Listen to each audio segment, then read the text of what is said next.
Gregor Mendel, que era um monge austríaco, ele é considerado o pai da genética. Basicamente, durante muito tempo, durante a história da humanidade, da civilização humana, existia essa dúvida. Como é que as características são passadas de indivíduo para indivíduo durante a reprodução? Por que as pessoas herdam, não só as pessoas, mas as plantas, os animais, herdam características dos seus pais? Durante todo esse período, filósofos, pensadores, tentaram elaborar diversas teorias que tentassem explicar esse processo de transmissão dessas características. No entanto, apenas por volta de 1800, que Gregor Mendel, a partir de estudos simples, utilizando plantas, ervilhas, dentro do seu quarto, no seu mosteiro onde ele vivia, ele conseguiu chegar ao primeiro ponto de luz que nos explicaria de forma mais completa como esse processo ocorre. Mendel desenvolveu seus trabalhos com plantas, no caso ervilhas, da espécie Pisum sativum, observando a transmissão hereditária de várias características. Em 1865, ele publicou o artigo Experiments with Plant Hybrids, que foi ignorado. Por que foi ignorado o estudo do Mendel? Por incrível que pareça, o Mendel chegou a mandar para o Charles Darwin, que era uma grande celebridade no mundo científico, falava de evolução nessa época. No entanto, os pensamentos, as ideias de Mendel, elas eram tão à frente do seu tempo, que elas foram ignoradas, basicamente porque não se entendia o que ele estava propondo. A partir de 1900, ou seja, após a morte de Mendel, vários pesquisadores confirmaram os seus resultados.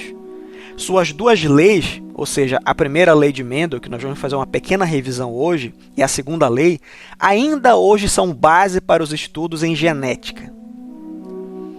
Está aqui o nosso amigo Gregor Mendel, como eu já falei, um monge. Primeiro, por que ele utilizou ervilhas para fazer o seu estudo? Ora, é muito simples. Se ele utilizasse seres humanos, elefantes, leões, cães, gatos, ele demoraria muito tempo para poder ver os resultados do processo reprodutivo. Animais com um ciclo de vida muito longo demorariam demais para gerarem resultados, para ele poder fazer as análises dele. Então, as ervilhas, as plantas, no caso, as ervilhas, da espécie Pisum sativum, elas eram de fácil cultivo, em canteiros. Ele era um monge, vivia num monastério, no seu quarto. Ou seja, elas tinham fácil cultivo. Várias características dessa espécie, elas eram contrastantes e de fácil observação. Então era muito fácil de observar que algumas plantas eram mais altas do que outras. Era muito fácil de observar que algumas tinham ervilhas de cores diferentes. Era muito fácil de observar que algumas tinham texturas da ervilha que era diferente da outra, da vagem, etc. O ciclo vital delas era curto, como eu acabei de falar. Essas plantas, elas nasciam, cresciam e se reproduziam num ciclo muito curto, muito rápido, ou seja, elas produziam descendentes em grande quantidade, certo? E num período muito curto, ou seja, facilitou a observação do Mendel, do padrão de transmissão das características. Predomina a reprodução por autofecundação, ou seja, essas plantas elas conseguem se autofecundar. Uma flor dessa própria planta se autofecunda. Portanto, as linhagens naturais são puras. O que é que significa isso aqui? Mais para frente nós vamos entender, vamos traduzir esse termo puro para homozigoto. Mas daqui a pouco a gente vai revisar e vai falar um pouco mais sobre esses termos aí. Então, o Mendel sabia que pelo fato dessas plantas fazerem autofecundação, e ele promover a autofecundação também dessas plantas de forma artificial, ele entendia que ele estava isolando as características diferentes que ele estava analisando. Por exemplo, digamos que tinha uma ervilha verde e algumas ervilhas amarelas. Ele promovia a autofecundação de ervilha verde e a autofecundação de ervilha amarela. Para quê? Para ele ter certeza que todos os descendentes que ele observasse daquele processo reprodutivo, eles fossem puros, ou seja, eles tivessem apenas o fator que vai determinar aquele tipo de cor de ervilha. Tá dando para entender?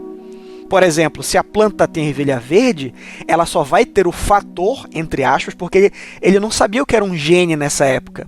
Mais para frente, com o avançar dos estudos em genética, nós entendemos que esse termo fator que o Mendel falava, ele significa gene. Então, de forma abreviada e simples, o Mendel ele isolava tipos de genes através de autofecundação nos indivíduos que ele estava estudando. E ele observou 7 características durante o processo dele de estudo. Quais são as características? A imagem não está muito boa aqui para a gente observar, mas vamos tentar ver aqui. Primeiro, cor da semente. Ele observou que existiam ervilhas amarelas e verdes. A forma da semente. Tinham ervilhas que tinham a semente lisa e rugosa. Cor da vagem. Forma da vagem. Altura do pé de ervilha. Posição da flor e cor da flor. Então, observando todo esse espectro de características, o Mendel ele pôde pavimentar o seu estudo e ter mais certeza daquilo que ele estava observando. Vamos lá. Para Mendel existiam fatores, como eu disse ainda há pouco para vocês, ele chamava de fator para o que hoje nós chamamos de genes. Ele não sabia o que era esse fator que era transmitido durante a reprodução. E esses fatores determinavam as características dos seres vivos. Ele cruzou plantas com características semelhantes a fim de criar o que ele chamava de plantas puras. Foi o que eu acabei de falar para vocês. Vamos voltar aqui para a imagem. Ele pegava plantas verdes e cruzava entre si. Se durante esse processo reprodutivo ele percebesse que alguma semente surgia de uma planta amarela, ele descartava essa amarela e voltava a cruzar as verdes. Nesse processo, se ele percebesse que ainda surgiria amarelas do processo reprodutivo, ele descartava até ele perceber que 100% das plantas eram todas verdes. Então ele teria certeza que ele isolou aquele fator para a cor verde naquelas plantas. E a mesma coisa ele fez com a cor amarela, ele fez com a textura da semente e assim por diante. Ou seja, ele isolou os fatores, ele isolou os genes. Após determinar os indivíduos puros, com características opostas, ele cruzou e observou o resultado, ou seja, ele separou o pessoal que era verde puro com o pessoal que era amarelo, no caso, aqui observando apenas, analisando apenas a cor da ervilha, amarelo puro. E pensou, o que vai acontecer desse cruzamento? Beleza, ele cruzou as plantas lá, fez lá a fecundação artificial, e ele observou que todas as plantas que surgiram desse cruzamento eram ervilhas com cor amarela. Opa, o que aconteceu? O que foi que eu observei aqui? Eu observei que eu cruzei plantas com ervilha verde, com ervilha amarela, e a cor verde sumiu? E só tem amarela? O que foi que aconteceu? Pois bem, é justamente da curiosidade e do questionamento que surge a ciência. O que foi que ele fez? Após os resultados observados no primeiro passo do experimento, ele cruzou essas ervilhas que nasceram, todas amarelas, certo? Do que a gente chama de F1, que seria a primeira geração de filhos, entre si e observou o seguinte. Então vamos lá. Ele cruzou as plantas puras com cores opostas. Desse resultado surgiu todo mundo amarelo. A cor verde sumiu, certo? E ele ficou encucado. O que aconteceu com a cor verde? Para onde ela foi? Ela sumiu? Ou ela está presente, mas a gente não está observando ela? Então ele pegou essas plantas que surgiram, que elas eram todas amarelas, e cruzou entre si para ver o que acontecia. E olha o que ele observou. Ele observou que desse cruzamento, que a gente chama agora a próxima geração de filhos, que seria F2, ele observou que surgiram 75% de ervilhas amarelas e 25% de ervilhas verdes. Então a cor verde voltou a aparecer, só que ela voltou a aparecer de forma tímida. Uma proporção de 3:1, ou seja, para cada 3 ervilhas amarelas, uma era verde. O que foi que ele concluiu disso aí? As características dos indivíduos são condicionadas por pares de fatores que nós sabemos que hoje são genes, que se separam durante a formação dos gametas. Vamos lembrar da aula passada, quando a gente falou lá de mitose e meiose? Durante a meiose, quando as células se dividem, formando células novas, no caso haploides, os genes, que ele chama aqui de fatores, se separam também. Ou seja, metade dos genes vão para um gameta, a outra metade vai para o outra gameta, indo apenas um fator para cada gameta. Essa foi a primeira conclusão dele. Vamos lá. Além disso, ele observou que o fator para a cor verde, que ele chamou de recessivo, desapareceu na primeira geração de filhos na F1, após ter sido combinado com o fator para a cor amarela, que ele chamou de dominante, porque ele percebeu que existia algum tipo de relação de dominância entre as características. Elas não eram iguais na relação entre elas. Ele percebeu que a cor amarela, de alguma forma, ela inibia o aparecimento da cor verde. As plantas da F1, que ele chamou de híbridas, o que significa híbridas? Elas eram misturas. Então, apesar de todo mundo surgir na F1 ser amarelo, né, serem ervilhas amarelas, ele, usando que os neurônios dele, pensando, ele chegou à conclusão que elas são amarelas, mas a cor verde está escondida aí dentro. Então, ele chegou à conclusão de que elas eram híbridas, elas eram misturas. A cor amarela, ela aparecia, né? Ela surgia, no entanto, a cor verde estava lá, no material genético, estava lá dentro, né, das células, só que ela estava inibida. Apresentava um fator para as duas cores, sendo que apenas a cor dominante se expressou. Na F2, que seria o segundo momento em que ele cruzou o pessoal da F1, a cor verde reapareceu, pois em alguns casos ela não se combinava com a cor amarela. Brilhante!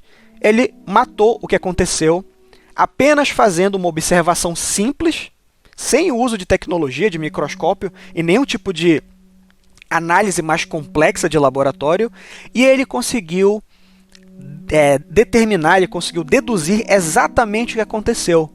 O que aconteceu nesses experimentos dele?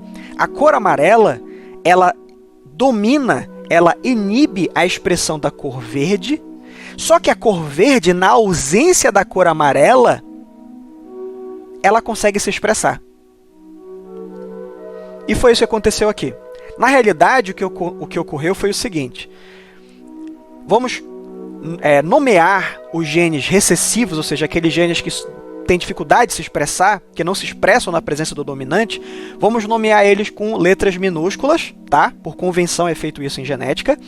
E os genes dominantes, que seriam aqueles que conseguem se expressar mesmo na presença do recessivo, com letra maiúscula, tá?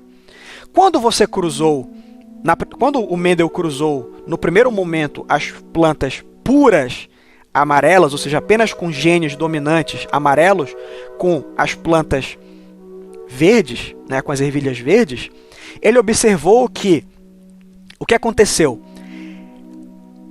A F1, ela tinha os dois alelos. Ela tinha tanto a característica para a cor verde quanto para a cor amarela. No entanto, a cor amarela inibia a expressão da cor verde.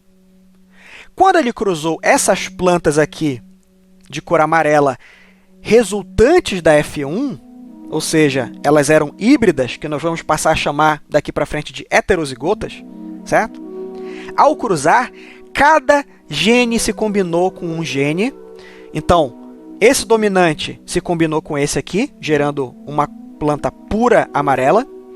Esse gene se combinou com esse genezinho aqui, esse alelozinho aqui recessivo, gerando um outro híbrido. Esse aqui se combinou com esse maior aqui, com esse dominante, e gerou também híbridos. E em apenas uma situação, o alelo recessivo, o gene recessivo, ele se combinou com outro recessivo, gerando a cor verde, gerando aquilo que ele observou, que é a proporção de 3 dominantes para cada um recessivo, certo? Então, foi isso que aconteceu exatamente no experimento do Mendel. Ele tinha como saber que exatamente isso aconteceu lá no núcleo celular? Não, porque não havia nessa época ainda esse conhecimento. Mas o Mendel ele foi brilhante na sua conclusão, apenas observando a olho nu o experimento, como ele se desenrolou. Tendo em mente o que o Mendel fez, para a gente poder avançar no nosso estudo em genética, certo? Nós vamos aqui entender alguns conceitos básicos em genética que são importantíssimos para o nosso estudo. A gente tem que gravar no coração e no cérebro, na mente, esses conceitos, porque eles vão ser fundamentais para a gente avançar no nosso estudo em genética. Primeiro, conceito de gene. O que é um gene? Um gene é um segmento de uma molécula de DNA. Então, um gene ele seria um pedacinho de molécula de DNA, um pedacinho do cromossomo, contendo a informação para a síntese de uma proteína, certo?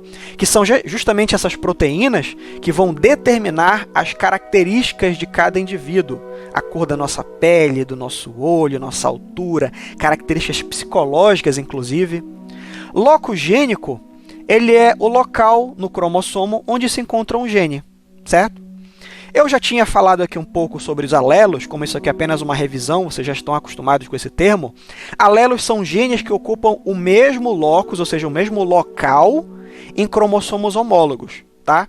Eu vou avançar, antes aqui de continuar os conceitos, eu vou avançar para essa imagem aqui, tá? Para a gente logo entender e não confundir, não ser informação demais, a gente acabar não entendendo o que eu estou explicando aqui. Lembram dos cromossomos da aula passada? Os cromossomos eles são encontrados aos pares dentro do núcleo celular, certo? Sendo que os cromossomos que estão aos pares, eles são chamados de cromossomos homólogos. Lembram também que eu falei que os cromossomos homólogos eles são semelhantes, eles são estruturalmente e funcionalmente semelhantes, certo? Só que os alelos, ou seja, os genes que você vai encontrar, os tipos de genes que você vai encontrar em cada um dos cromossomos homólogos, ele não é exatamente igual. E é aí que a gente vai chamar isso aqui de alelo. Um alelo ele seria um tipo de gene que é encontrado em cada um dos cromossomos homólogos. Por exemplo, para o gene A, nós temos esse alelo azão e nós temos esse outro alelo azão. Mas poderemos também ter um alelo azinho, tá? Aqui nesse exemplo que eu estou mostrando tem apenas o azão, que é o dominante. Bora lembrar aqui que o azão, tá? Quando a gente coloca a representação da letra maiúscula, estamos nos referindo a genes alelos dominantes, tá? E quando nós estivermos mencionando um gene recessivo, é a letra minúscula. E olha aqui o outro exemplo de baixo, nós temos aqui um dominante e um recessivo. Esses genes aqui, B e A, eles são genes que eles têm alguma função nesse organismo, tá? Eles estão presentes nesses cromossomos homólogos, sendo que o azão e o azão, eles são alelos, certo? E o Bzão e o Bzinho também são alelos. Temos o alelo Bzão e o alelo Bzinho, que são variações do gene B. Tá entendendo? Então, o gene, nós temos aqui o gene A e o gene B, sendo que as variações do gene A e do gene B podem ser azão, azinho, Bzão, Bzinho.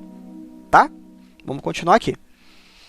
Cromossomos homólogos, acabamos de falar, são cromossomos que possuem genes para as mesmas características, tá? Então, voltando aqui à imagem, esse gene A ele vai ser encontrado apenas nesse par de cromossomos. Os outros cromossomos, lembra que a gente falou lá que tinham 23 pares de cromossomos? Terão outros genes. Esse gene A não vai ser encontrado nos outros cromossomos, tá certo? Alelo dominante seria aquele alelo que sempre que está presente se manifesta, né? Foi o que a gente viu lá no experimento do Mendel.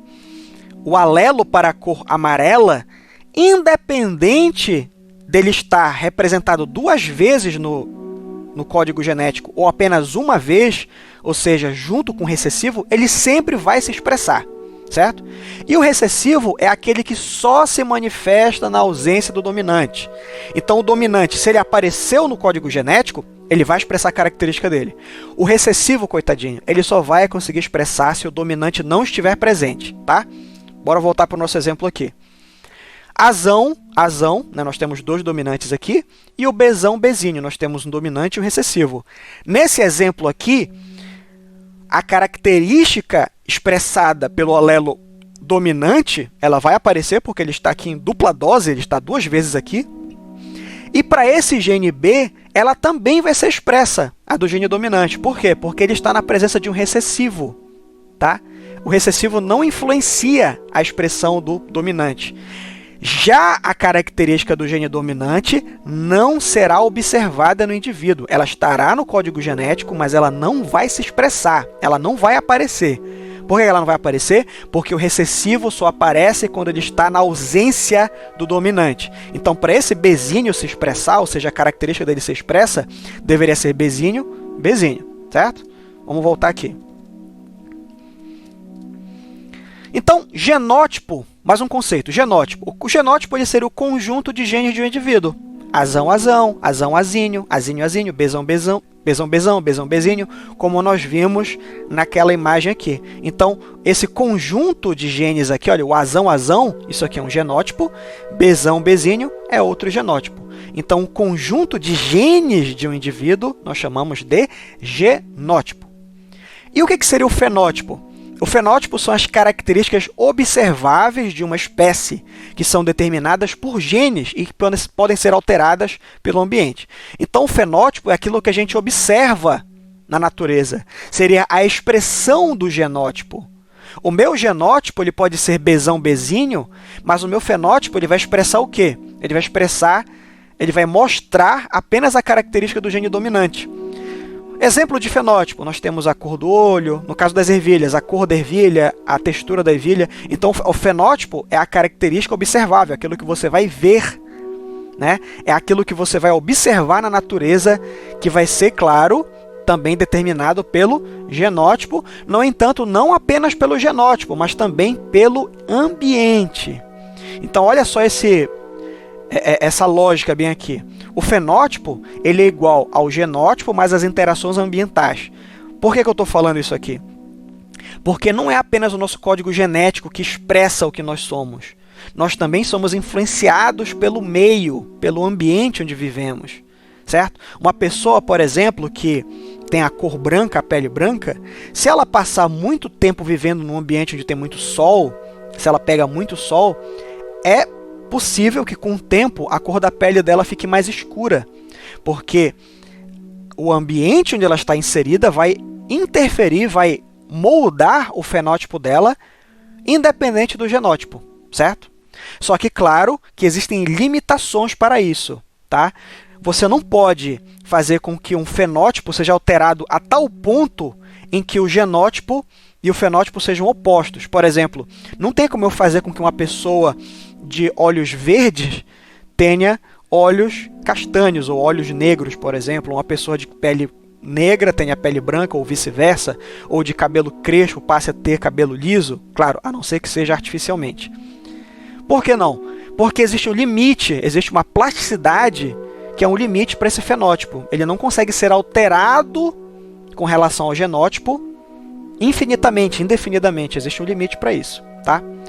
Genótipo homozigoto, ou também chamado de puro, né, como o Mendel falava, eles são indivíduos que apresentam alelos iguais. Tá? Então, bora voltar para a imagem aqui.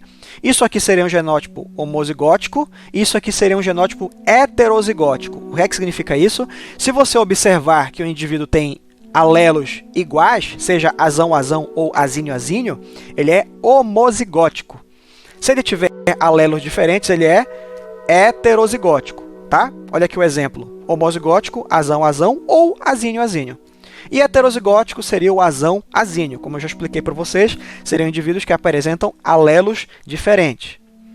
Nós temos o alelo codominante, também chamado de codominância incompleta, chamado de dominância incompleta. Os dois genes do par manifestam seu caráter e no híbrido surge um novo fenótipo. Por exemplo, nós temos, como a professora já havia explicado para vocês, a cor de algumas flores, em que você vai observar que existem plantas de cor branca, flores de cor branca, flores de cor vermelha, e quando a branca e a vermelha se cruzam, o resultante é a rosa, que seria um terceiro fenótipo, né? E é isso que nós chamamos de alelos codominantes, ou seja, não existe dominância, não existe um dominante e um recessivo, certo? Aí está aqui o exemplo, né, que eu acabei de citar. Se você cruzar uma planta dessa espécie aqui, que é uma espécie em que você observa a codominância, em que um indivíduo que tem uma característica, ele cruza com o que tem a característica oposta, gera um terceiro fenótipo, ou seja, o híbrido ele é um terceiro fenótipo. Não existe uma dominância do azão em cima do azinho e vice-versa, certo? Sendo que a proporção fenotípica ela vai ser de 1 para 2 para 1, observada nesses casos aqui. At the party, she was kindness.